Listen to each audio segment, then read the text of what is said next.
Afternoon YouTube, Sam from Sam's Garden Maintenance. And this video today, guys, as the title suggests, it's another sort of customer focused chat. And what it is that you won't please 100% of people 100% of the time, basically. And it does sound slightly defeatist when you say that, and at the same time you sort of can't use it as an excuse. You know, if your ball's up and then they get the hump with you, you can't just think, oh well, there's no pleasing them. But there is times where, you know, unbeknownst to you, you know, you could have either have done something wrong and you don't know it and they've got the hump bite, or they're just plain awkward buggers. And I genuinely think that's the case, you know, with the majority of people. I think us as gardeners are probably, you know, the biggest sort of critiques of our own business and ourselves. We're probably also, you know, our own sort of worst enemy at times for sort of second guessing ourselves. So I think, you know, the odds of us slipping up, you know, catastrophically are probably sort of minor. We all make mistakes, you know, it's how you deal with it. It's like yesterday, I broke a customer's mug. It was on the table and something rolled off and knocked it over. I told him, I says, look, if you want me to get it, he says, no, it's fine. He says, it could have been completely different if I said nothing and just threw it in the bin, you know. There would have been a different conversation. So I think you've got to do right by people. I think that's the sort of, you know, biggest sort of take home. But unfortunately, there is some people you just can't please. Now, just getting back to the where you've done something wrong and they've not said it. I think sometimes, you know, we do make mistakes, and I think customers have got two ways of dealing with it. They can tell you about it when they next see it, or they can ring you there and then when they see it, or they can have a chat with you basically as soon as possible, and hopefully they nip it in the bud, and hopefully, you know, if they pull you up on it, you do your best you can, and then that's problem sorted. So I'll give you an example. A couple of years ago, I used to look after a bloke's garden, and when he used to go away on holiday, I used to tend to it, and then because he was working at the time, I would used to, you know, look after it when he couldn't be arsed. He went through phases of, you know, getting me to do it every 2 weeks, and then he did it for a bit. Then, you know, it was when I was first starting out, and I did his lawn one day, and I had a phone call off him saying, oh no, sorry, not a phone call, a text message saying, can you come sort the lawn, or something like, can you come sort it? I don't know what you've done to it, but it's all been cut at different heights. The missus isn't happy, and it had like a sad face emoji. I thought, oh, fucking hell, you know, what's gone on basically. So I rung him straight back. I says, yeah, I says, no problem at all, because I was at a mess, but there's no point me saying, well, no, it can't be, it was fine when I left it, you know. So I drove up, I think I ended up going like the next morning or something. Drove up, had a look at it, and I'll be honest with you, I couldn't see anything up with it. I really couldn't. And so I knocked on. I says, right, I says, what's the problem then? He says, well, telling you the truth, it doesn't look that bad this morning. It must have perked up or something, but the missus saw it yesterday and she just went up the wall, but I can't really see anything that's up with it now. I says, well, I know I'm struggling myself, but he says, what do you want me to do? He says, well, any chance you can just mow over it again? He says, yeah, no problem. I mowed over it. It took me about 20 minutes. I probably took a teacup full of grass because, you know, it was done literally night before, a couple of days before. And he come out and he goes, oh, fuck, cheers for that. He says, missus has been chewing me here all week anyway. I think this is the last straw. And she come down and she was happy with it. She gave it the sign off. So you could see that in that situation, that was her problem. I couldn't see anything that was up with it, and he couldn't, admittedly. But at the time, you know, she must have been going on at him about something, chiding him about something. She must have saw something, you know, in her head, and then that was, you know, the straw that broke the camel's back. I think, you know, if I wouldn't have reacted or says, look, no, nothing was wrong with that lawn, well, it would have ended up, you know, basically making it into a bigger thing than it actually was. So it was sorted. That was sorted. We carried on, you know, doing little bits for him over the years, power washing and, you know, property maintenance. I think if I'd have just took a hard line and said, no, this is fine, you know, so it was sorted. I think this is, you know, that's the ideal one where you can sort it. I think there's sometimes, and this is how I honestly think, we see good gardeners getting the sack for no reason. We see it on Facebook where it's, oh, I did years for somebody, then they suddenly got rid of me and all this. And I've had it myself. I think I've talked about it 90 times on here. What happens sometimes, I'm not saying this is the reason for, I'll be honest with you, most of the time it might just be money. But I think this is the cause of some of them. Is over time you'll build a relationship with a customer, or you'll work for them. If you don't have any relationship, you'll just work for them, and then something will happen, as in you will do something wrong. You will either cut a shrub wrong, you'll either put your tool down on one of her favourite tulips and knock it over. You will you know, not say thank you after she give you a cup of tea. You will say something wrong in a conversation, you know, a slip of a tongue. What I'm basically getting at, you'll do something which is something of nothing. It will be something, and the worst part is you won't even know you've done it.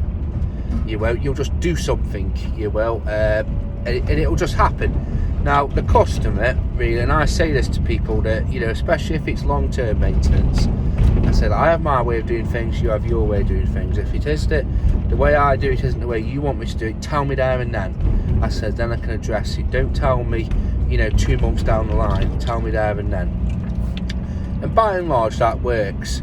And the reason I'm saying this is because people, you know, you'll do something wrong and you won't realise it. And it won't be something bad. It won't be something big. It will be like those things I mentioned, like you didn't say thank you for a cup of tea, or you put your gardening tub down and it squashed a few flowers, or you took the wrong flower out.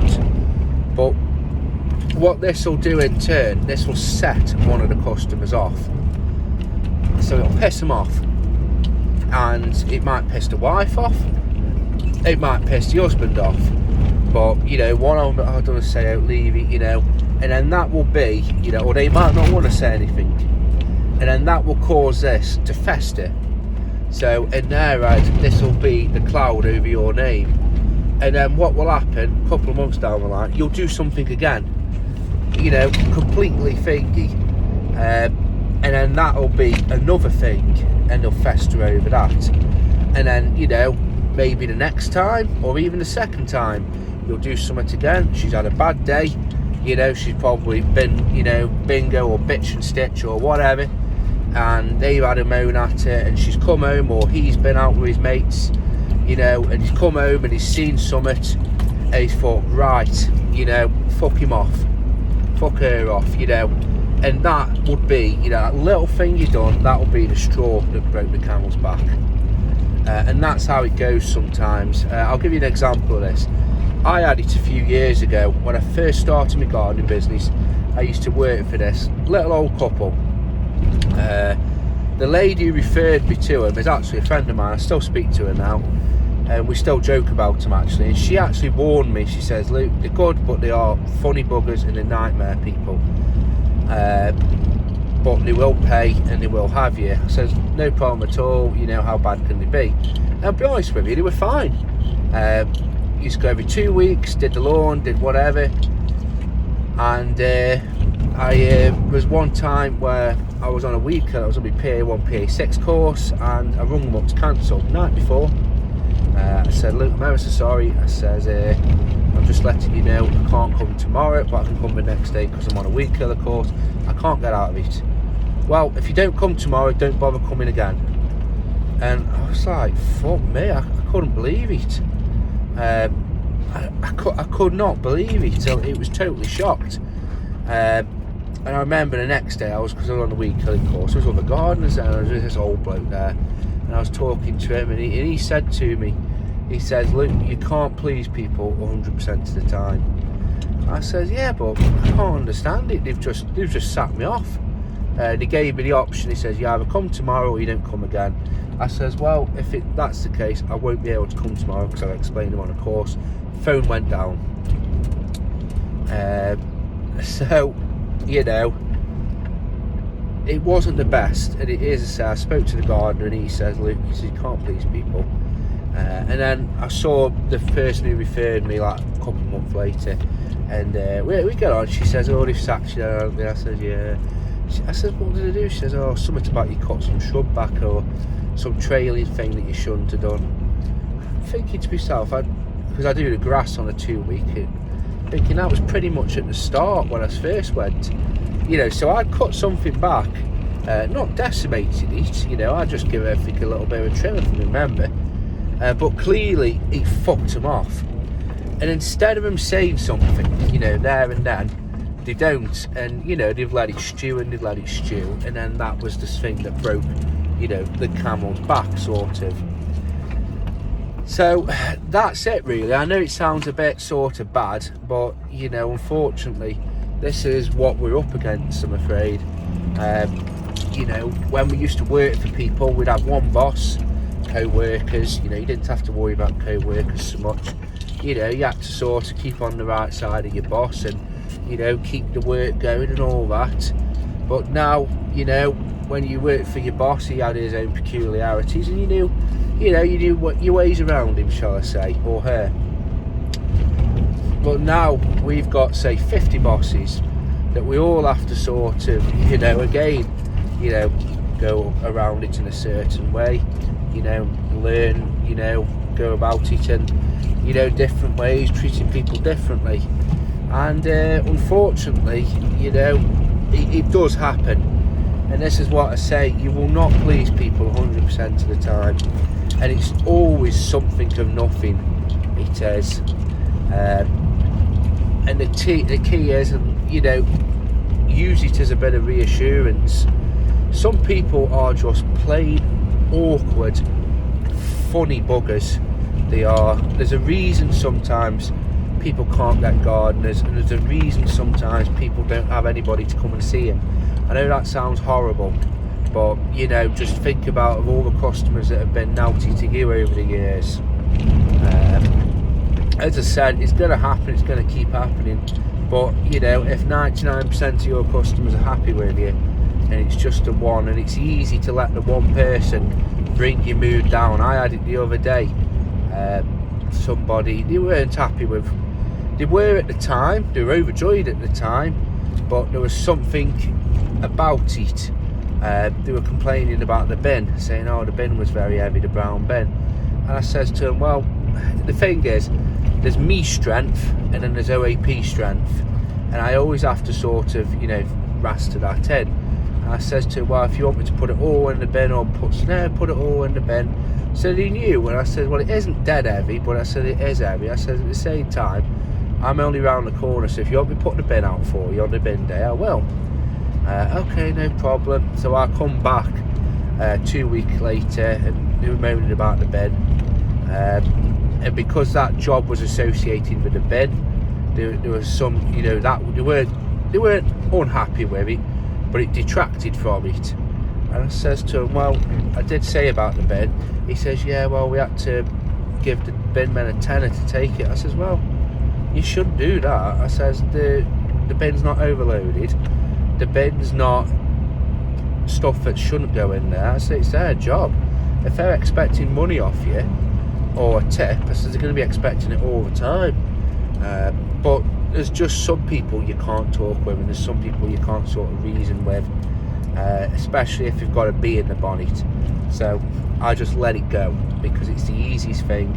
I just says, "Well, Luke," I says, "in future," I says, "we'll do it a different way." But that is, all in, part in part with dealing with people. You're not going to please everybody 100% of the time. You are going to piss people off, you know, whether it's you, your way you do it, your personality. It could be anything that winds people up. But you just got to remember, as long as 99% of the people are happy, that's all that really matters, isn't it? So, as usual, guys, have a good day.